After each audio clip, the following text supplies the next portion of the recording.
वालेकुम अस्सलाम रहमतुल्लाहि व बरकातुहू। मिस कौसर कोहाट से केपी के स्पेशल खान साहब के लिए है। एसएसटी टीचर है, गवर्नमेंट 16 पे काम करती हूँ। और जैसे मुझे पता चला कि कल इमरान साहब जो है ना रैली निकाल रहे हैं, तो हमने केपीके से जो है ना गाड़ी करके यहाँ पे पहुँच गए जमान पार्क। जी बिल्कुल, इसलिए तो हम आए हैं कि हम उनके साथ शामिल हो जाएं, क्योंकि हम तो खान साहब के जानिसार हैं और उसके सिपाही है और उस पर जान देने के लिए तैयार है। घर भर छोड़कर हम उसके पास इसलिए आते हैं कि जब हमारे मुल्क में हमारे बल्कि इस्लामी रियासत से जब से जंग हुई है, तो हमेशा औरतों ने जो है ना मर्दों का शाना बशाना खड़े होकर उनका साथ दिया है। तो जैसे पैगंबर के दौर में हमारी माएँ बीवियाँ निकली थी हजरत खौला रज़ी अल्लाह ताला ने जंग लड़ी है। फिर क़ायद आज़म के ज़माने में हमारी औरतें जंगों में निकली है और मर्दों की शाना बशाना करी है। तो इसी तरह आज इमरान खान भी पाकिस्तान के लिए जंग लड़ रहा है और इस जंग के लिए हम शाना बशाना करे हैं और उसी तरह उसका हम साथ देंगे, जिस तरह हमारे पैगंबरों के दौर में इस्लाम में औरतों ने मुसलमान मर्दों का साथ दिया था। कैसा लग रहा है आपको यहाँ आके? बहुत अच्छा, ये पहले वज़ीर आज़म है जिसने हमें जीने के जिंदगी के तर्ज सिखाए हैं और हमें ये समझा है कि आप लोग जो है जितनी भी गरीब तबका है, मजदूर तबका है, ये सब पाकिस्तान पे इन सब का हमारी तरह हक है। उसने हमें जीने का और हक लेने का हक सिखाया है।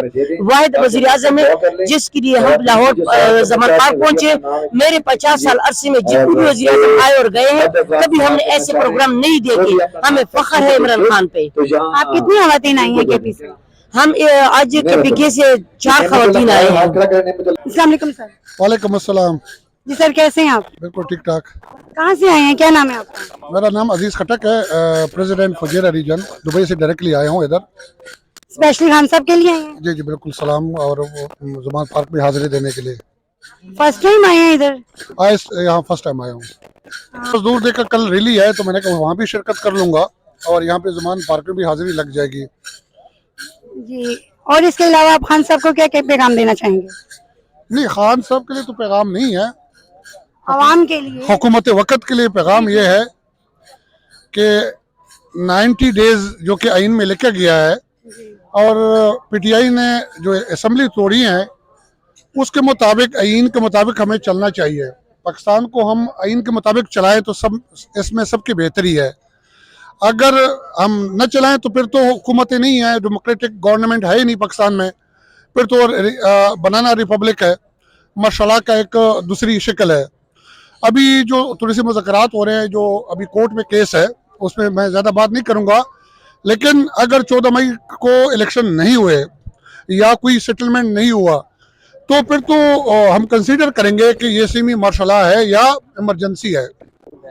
अगर एक कोर्ट ने डिसाइड किया, आइन में साफ लिखा हुआ है कि 90 डेज में इलेक्शन कराओ, तो शहबाज हुकूमत को, जो इम्पोर्टेड रजीम हुकूमत है, उनको आइन पे अमल करना चाहिए। ये उनके लिए भी बेहतर है और पाकिस्तानी अवाम के लिए भी बेहतर है।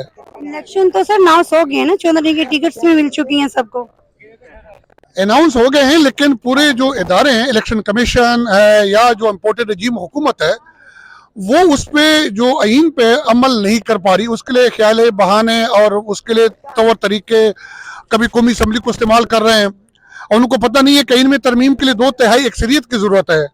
ये करारदाद वगैरह से नहीं होता, ये चीज़ें से आप 2/3 अक्सरियत कर दो, कानून को चेंज कर लो, फिर इलेक्शन न कराओ। अगर आपने आइन पे चलना है, पाकिस्तान को कायम दायम रखना है, तो आपको 90 डेज में इलेक्शन करना होगा। तो मेन बात यह है, और ये इलेक्शन उनको कराने पड़ेंगे हर कीमत पर। तो अगर नहीं कराएंगे तो ये खुद भी फंसेंगे और पूरे पाकिस्तान को फंसा लेंगे।